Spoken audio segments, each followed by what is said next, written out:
Hello and welcome to Kikao, your weekly guide on the big questions and answers on Africa's agriculture. On this episode, we discuss biotechnology, or more specifically, genetically modified organisms, better known as GMOs. Why are they so controversial in Africa? And do they hold a promise for Africa's agriculture? We'll be discussing that with our usual panel in just a short while. But first, biotech is undoubtedly one of the most important disruptive agricultural technologies that can accelerate the pace of breeding, that can accelerate the pace of integrating genetic innovations in our cultivar development. There are excellent programs that are happening right now in Africa, but the progress in terms of government's political will and commitment to make these technologies reach the farming communities is really suboptimal. We need to bring awareness among the different levels of stakeholders, invite the policy makers or decision makers and demonstrate them at our research stations how these technologies work and what benefits they can bring in. So much more communications, intensive communications have to happen.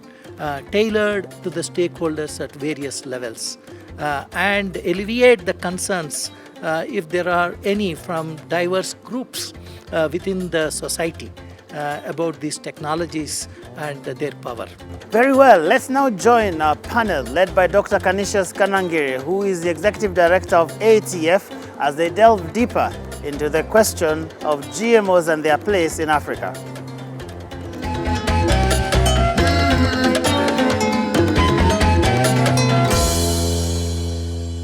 Biotechnology has been positioned as one of the tools at the farmer's disposal to resolve various agricultural challenges such as low crop yield, pests and diseases, as well as the effect of climate change. But in most African countries, the journey to deliver a GM product from the lab into the hands of farmers has been relatively slow. The adoption of the technology has been plagued by challenges such as inadequate institutional capacity to handle the technology, voices opposed to the technology, and prohibitive regulations.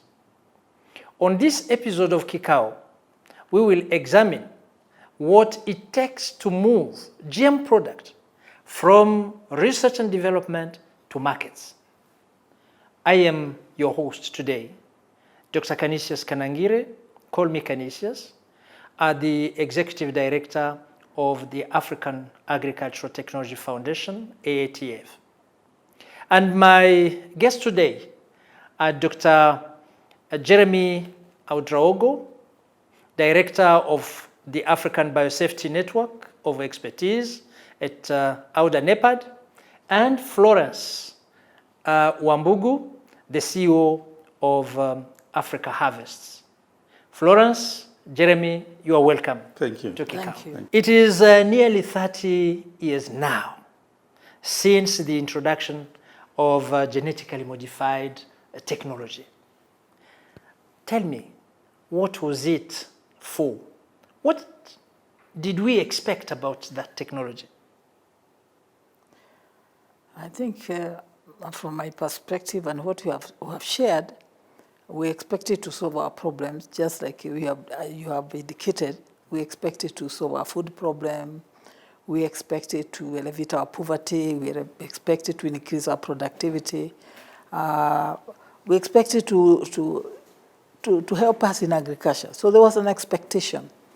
Although I would say maybe the expectation came in the last 2 decades when the information awareness was created, whereas the other continents started maybe 30 years ago because they had a laboratory to do the engineering, they had scientists, they had the private sector investors. Our experience in Africa came like 20 years ago when we got aware and we got involved, our scientists got involved, and we developed an expectation like everybody else. So the idea was to address some of the issues like pests, devastations, like diseases to the crop, etc., etc. Now, as a person who has been in all that journey for so long, what is the state of adoption and use of GM products today in Africa? Yeah, definitely Africa has made a huge progress since this technology has been developed.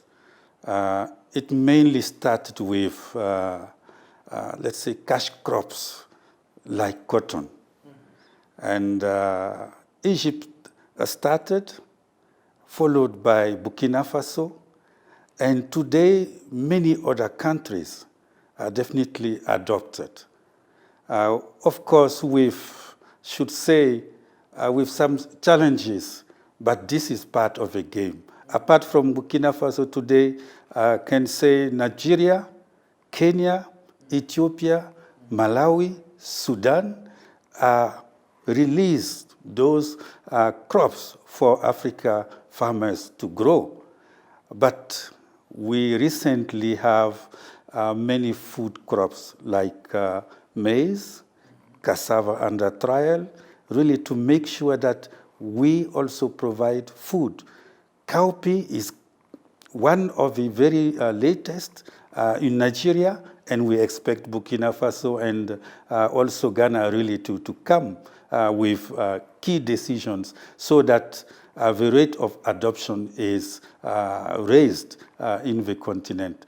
The good thing is, while we have concerns that are raised rightly, because this technology is new to many stakeholders, scientists are also addressing those concerns with a lot of transparency so that we can move forward and solve the agri-problems, constraints that the conventional methods fail to address or to definitely sort out. That's great. I'm glad to hear that there is a number of countries that have adopted it, and starting with a cash crop like cotton. Florence, do we have a number of successes you can say, okay, these are the successes we have registered in GM technology in Africa, and this is the impact we have been able to create so far? Let me say that in the last 20 years, the first country to really embrace this technology was South Africa. And South Africa, not being a typical African country, they already had the capacity. They had laboratories where their own scientists were actually working on this technology. Many private sector companies landed there. And for a while, South Africa was just the country with about 5 crops of genetically engineered crops, which they were benefiting, they were commercializing. The other countries were halting. And mainly, as Jeremy has indicated, the challenges was the impact that we are now realizing was actually took a while to come because of the lack of infrastructure, lack of creative. I mean, had a little bit of awareness creation because it was feeling like, does this belong to us? There was also an active lobby group, especially from Europe, bringing information to say this may be dangerous for us. And so we needed the African capacity to create the trust that is needed to actually move this technology forward. But having said that, as Jeremy has indicated, there are changes now. And because of that, we begin to see an impact. For example, Africa Agriculture Technology Foundation, which is an institution where you are the exec director, has already made a big impact in terms of maize. You have got products were released in several African countries. And I think that is highly commendable in the maize area, in the cowpea area, which Jeremy talked about. We have championed an African crop. AATF has championed an African crop. They begin to see other African countries like Kenya are coming with the BT cotton. It took a long time. And as Jeremy has said, because this crop, they took a while because the local companies were not involved. Meaning it came with a big, it came from literally a kind of, it needed us to build our capacity to embrace it and stop fearing what we are being told and be able to embrace it and domesticate it. And because of that domestication, it took a while. But right now, what's happening in Africa, you can see exactly what your organization championing, others are championing, the organization that Jeremy is heading is championing, Abner, to reduce, to bring the advocacy, the fear. Africa Harvest, we have been pioneers. I personally was traced on the desk as a genetic engineer for 3 years as a postdoc. But we started on genetic engineering of sweet potato and helped to create awareness. Then we started working on Africa Biofortified Sorghum. 5 countries created a lot of awareness. So what we are seeing now is like even successes that are coming in the organization is work have been done for 2 decades. Just creating awareness, diffusing the fears, bringing an African critical mass, having scientists involved, having funders, both governments and donors from outside. So really something very good is happening now. We can all be proud about. Yeah, that's very good. GM normally it is a technology which is quite difficult, not common to the understanding. I'm not saying of every ordinary citizen, but even to scientists, this is something which requires some sort of specialization. And it came to Africa. And we needed to sensitize people. And we need to adapt it to the conditions. And then it is a number of actions which needed to be taken. And information sharing was one key. Where are we on the knowledge? From different sections of the stakeholders on understanding the technology and its application. And you talked about Burkina Faso being the second to adopt GM technology on cotton after Egypt. And I would like to say, what are the stories that the farmers, cotton farmers, are telling us on a number of years using that technology? Jeremy, can you? Yes, definitely. You know, in most of the countries, farmers have been involved from the start because the request came from the farmers, raising challenges, mainly when it comes to insecticide, pesticide spraying. It harms human health and also it has a negative impact on environment. If you want to reduce the cost of 1 kg of cotton to be produced, you need to consider that. So it came from the farmers. You know, those people are very smart business people. Yeah, they know what is the constraint that he needs to fix to make more money. Yeah, so it came from farmers. So what scientists told them, yes, from the local germplasm, we don't have a relevant, pertinent, and good genes, but we have this technology coming. So what they told us, what we need is for you to get this technology into our own local varieties. And from there, we need the seeds in our fields so that we can improve. So farmers have been happy. Yeah, happy. And can tell their absolutely happy stories. Absolutely.